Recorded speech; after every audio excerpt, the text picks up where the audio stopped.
তো গাইস আবারও চলে এসেছি একটা নতুন ব্লগ নিয়ে। আর আজকে আমি এসেছি কাওয়াসাকির সার্ভিস সেন্টারে।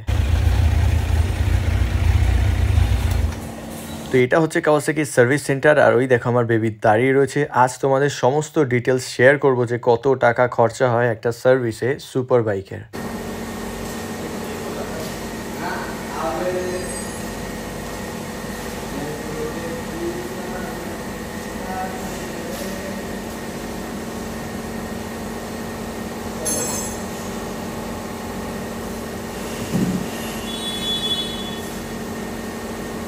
তো এইবার চেঞ্জ হবে ইঞ্জিন অয়েল, আর এই ইঞ্জিন অয়েল মোটামুটি 3.5 লিটার মতন লাগে। আমি ইউজ করেছিলাম Kawasaki genuine engine oil ultra premium fully synthetic, যার প্রাইস নিয়েছিল 1300 টাকা পার লিটার, মানে 3.5 লিটার, মানে অলমোস্ট ওই তোমার 4650 টাকার মতন।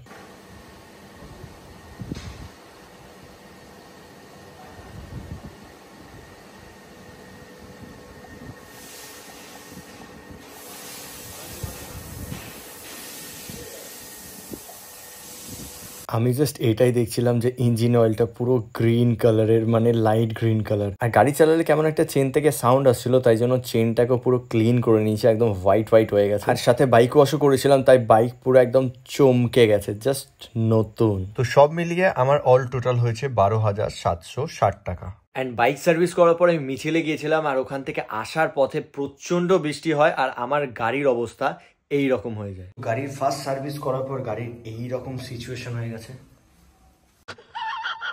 আমি চাইছিলাম না গাড়িটাকে বাড়িয়ে নিয়ে আসতে, বাট কাদায় অবস্থা দেখো। কত সুন্দর চকচক করছিল যখন আমি সার্ভিস করিয়েছিলাম, আর এখনের সিচুয়েশন দেখো। তো আমি এখন বেরোচ্ছি বাইকটাকে ধোয়ানোর জন্য। আর পেছনের এই সাইডে একটা কভার লাগাবো, যাতে পেছনের সিটে কেউ না বসতে পারে। আর এই সাইডের যেটা খুলে গেছিল অপোজিট সাইড থেকে, সেটাও একটা মিস্ত্রি লাগাবো। আর এই জায়গায় একটা গার্ড লাগাবো, কারণ এইখানে সকার কেটে যাওয়ার চান্সেস থাকে, কারণ বালি ঢোকে বর্ষাকালে। তো এই একটা জিনিস নিয়ে এসেছি। আর গলা কমপ্লিটলি ভেঙে গেছে, রিজনটা তোমরা সবাই জানো। তো যাই হোক, চলো গাইস এখন একটু বেরোনো যাক, বাট বাইরে হচ্ছে বৃষ্টি।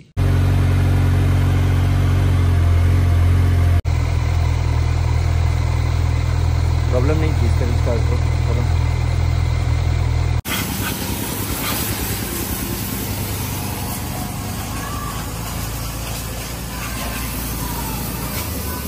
এবার তোমাদের অনেকের মনে হতে পারে, দাদা বাইরে বৃষ্টি হচ্ছে তাও কেন তুমি গাড়ি ধোয়াচ্ছ, বাট বিশ্বাস করো গাড়িটা এত কাদা হয়ে গেছিলো, দেখে মায়া লাগছিল, তাই জন্য আমি আবারও ধুয়ে আনি ওকে।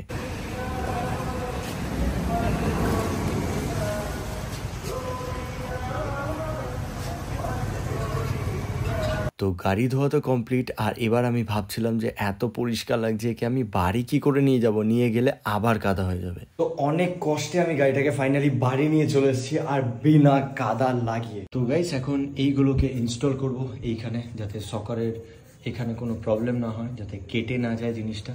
আর এটা খুব ইউজফুল আর কি।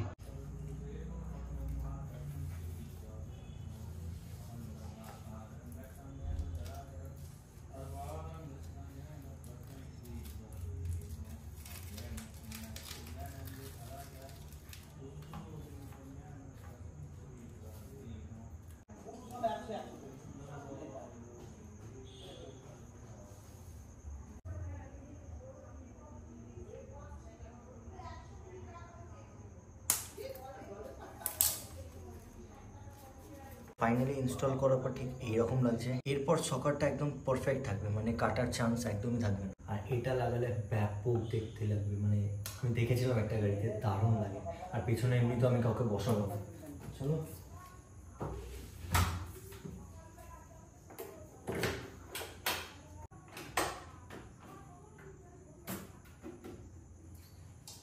তো ঠিক এইরকম লাগছে। তো গাইস ফাইনাল লুকটা ঠিক এইরকম টাইপের লাগছে। আর ভাই সাহাব, আমি জাস্ট অপেক্ষা করে আছি কবে যে আমি আমার সাইলেন্সারটা চেঞ্জ করে দেবো। তো এখন এইটাকে আমাকে এখন সামলে রাখতে হবে। তো এটা আপাতত আমার লাগছে না, বাট এটা দারুণ লাগছে। দেখো সত্যি কথা বলতে বাইক একটা ইমোশন, মানে প্রত্যেকটা ছেলের কাছে বাইক একটা আলাদা লেভেলের ইমোশন, নিজের বউয়ের থেকেও বেশি যত্ন করে। আমি আজ পর্যন্ত কোনোদিনও এত যত্ন বোধহয় কোনো কিছু করিনি যতটা এটার করি আমি।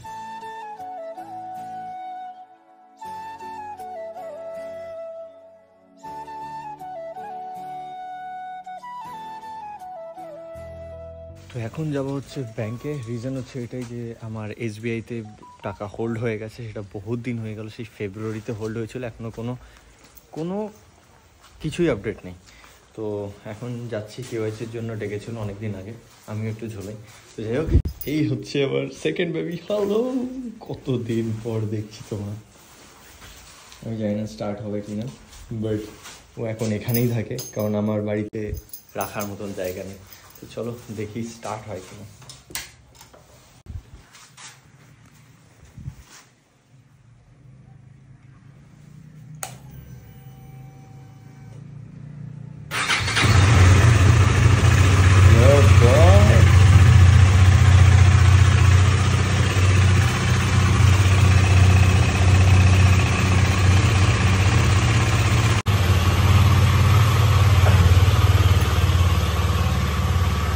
ওয়েদারটা সেই লেভেলের ওয়েদার আজকে, শুধু বৃষ্টি আর বৃষ্টি।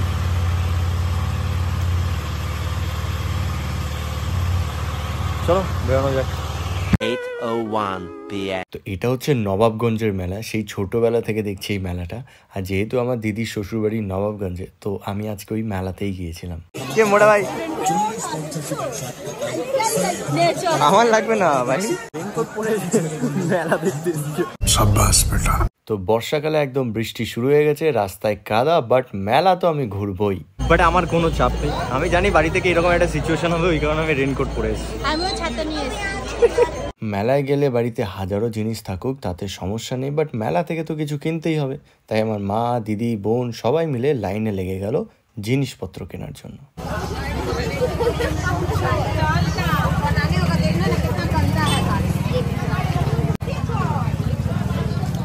বৃষ্টি সব ঠিক আছে, বাট বৃষ্টির জন্য যে এই মানুষগুলোর বিজনেসটাই পুরো ডাউন হয়ে যায়, এটার জন্য একটু খারাপ লাগে আর কি।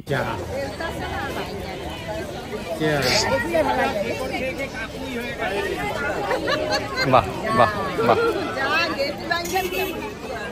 তো এই সেই নবাবগঞ্জ ঘাট, যেখানে আমরা কদিন আগে 3টে সাড়ে 3টের সময় গিয়েছিলাম, আর এই উঁচুটা অবধি পুরো জল ছিল, মানে এই জায়গাটা অবধি।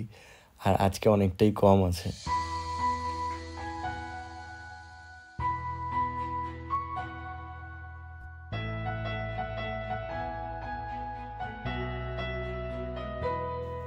তারপর সবাই মিলে আমরা একটু ফুচকা খেলাম, আর মামু খাচ্ছিল জল।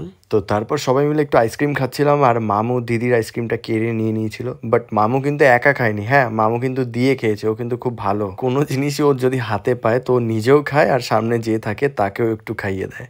তো মেলা ঘোরা হয়ে গেল কমপ্লিট, আর বৃষ্টিতে পুরো ভিজে ভয়ে গেছি, ওই জন্য আমি রেনকোটটা নিয়ে এসেছিলাম, কাজের কাজ করেছি। তো এখান থেকে সোজা যাবো দাদা বাড়িতে, দেন ওখান থেকে সোজা বাড়ি। তো গাইস আজকে ব্লগটা এতটাই, এখন এখান থেকে সোজা বাড়ি যাবো নিকিকে ছেড়ে। ভাড়া দিবি শালা, অতি ভক্তি চোরের লক্ষণ কিন্তু, দেখি